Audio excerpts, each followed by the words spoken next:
Bien, vamos a realizar un ejemplo, un ejercicio del taller, quizás con otros datos, pero pues se soluciona muy semejante. El ejercicio es del estudio sobre 120 familias con 5 hijos y se revela la información en la tabla, ¿sí? La idea es contrastar a un nivel de confianza del 95% si el nacimiento de niños y niñas son igualmente probables en una familia con 5 hijos. Entonces tenemos la hipótesis nula, donde si los datos observados se asemejan a los esperados, entonces la probabilidad del nacimiento de niños y niñas son iguales. ¿Sí? Frente a una alternativa que tenemos, si los datos observados difieren de los esperados, se puede concluir a ese 95% que el nacimiento de niños y niñas no son igualmente probables. Entonces la información es la siguiente. Tenemos familias con 5 hijos, ¿sí? Entonces pueden estar conformadas solo por niños, 5 niños, 0 niñas, familias conformadas por 4 niños y una niña, o familias conformadas por 3 niños y 2 niñas, o 2 niños y 3 niñas, o un niño y 4 niñas, o solo niñas, ¿sí? 0 niños. Entonces aquí dan unos valores que son la cantidad de familias que tienen pues esos sucesos, ¿sí? Digamos tenemos 15 familias que solamente hay niños. También tenemos 58 familias que hay 4 niños y una niña. Bueno, y así sucesivamente la cantidad de familias. Son los datos observados. Y pues bueno, el total son 320.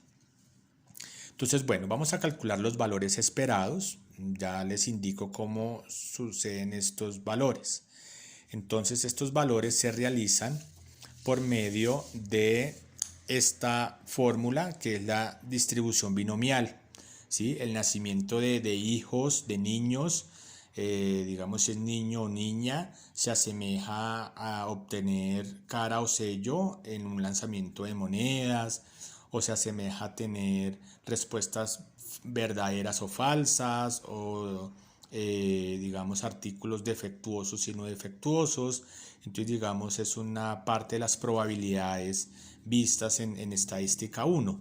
Bien, entonces se van a combinar, esta es la combinación del número de niños combinado con la cantidad de niños varones, de hijos varones. La probabilidad va a ser de un medio, ¿sí? Un medio es la probabilidad que nazca niño por Q, que es un medio que nazca niña, con estas potencias, que es la cantidad de hijos, son las X, y n menos X, pues sería la cantidad de niñas. Entonces, por ejemplo, vamos a calcular la probabilidad que una familia con 5 hijos solo hayan niños. Entonces se hace lo siguiente. Son 5 hijos combinados, 5 combinado 5, que es 5 hijos combinado pues por solo niños, por un medio, que es la probabilidad de niños, elevada a la 5, que son 5 niños, por la probabilidad de niñas, que también es de un medio, elevado a la 0, es decir, 0 niñas.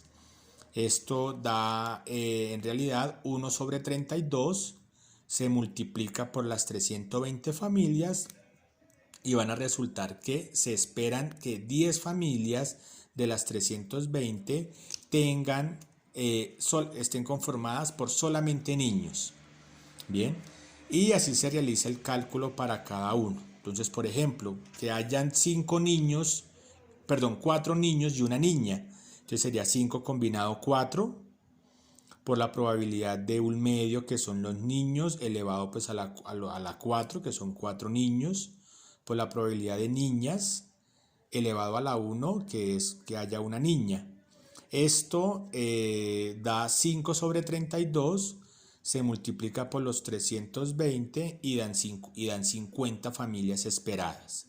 Y así con cada uno de los valores. Entonces, estas son las cantidades de familias que se esperan que tengan pues esas cantidades entre niños y niñas, ¿sí? Entonces va a ser la misma cantidad que hayan familias conformadas por solo niños, que la misma cantidad de familias que estén conformadas por solo niñas, por ejemplo. Y la suma de estos datos pues también va a dar 320 para corroborar que ha quedado bien calculados sus valores esperados. Bien, bueno, entonces tenemos la gráfica y pues vamos a hallar este límite de la decisión. Entonces recuerden, para hallar este límite vamos a resolver este ejercicio a un 95%. Entonces tenemos, miramos la tabla 95 con la columna, en este caso, como son, aquí en la tabla tenemos 1, 2, 3, 4, 5, 6 sucesos, entonces serían 6 menos 1, o sea 5, son los grados de libertad. Entonces tenemos acá 5 con el 95% y ese número es 11,070. Ese número va a ir aquí en la gráfica, 11,070. Bien. Bueno, entonces aquí para hallar el valor chi de contraste, entonces se realizó de las dos maneras, ¿listo? Recuerden que ustedes pueden elegir una, pero pues es para corroborar que ha dado de igual valor, ¿listo? Entonces, una forma es del dato observado, que tenemos 15 sobre su valor esperado 10, ¿sí? Entonces tenemos aquí en la tabla 15 al cuadrado sobre 10. El siguiente va a ser 58 al cuadrado sobre 50 y así con cada uno de los valores. Aquí los tenemos en la fórmula. 58 al cuadrado sobre 50 más 109 al cuadrado sobre 100 más 90 al cuadrado sobre 100. Esto se suma, se le resta los 320, ya lo realicé en la calculadora y nos dio el chi cuadrado de contraste 9.91. ¿Sí? Si lo hacemos de la otra manera, esto quiere decir el dato observado número 1 menos su dato esperado al cuadrado dividido en su dato esperado, más el segundo dato observado menos su valor esperado al cuadrado sobre su valor esperado, y así sucesivamente hasta el último dato. ¿Sí? 12 familias se observaron que solamente tienen niñas, menos 10 familias que se esperan que solamente estén conformadas por niñas, dividido en ese valor esperado al cuadrado. Al hacerlo de esta segunda manera también resultó 9.91. Entonces este valor, al igual que en los otros ejercicios, en los otros temas, lo ubicamos en el eje X, por tanto va a caer en la parte blanca, ¿cierto? 9.91 es menor a 11.070, por tanto se aceptaría la hipótesis nula, donde la redacción es muy importante que se realice de manera específica, ¿sí? Sería de la siguiente manera: a un nivel de confianza del 95%, se determina que el nacimiento de niños y niñas son igualmente probables, en este caso aceptando la hipótesis nula.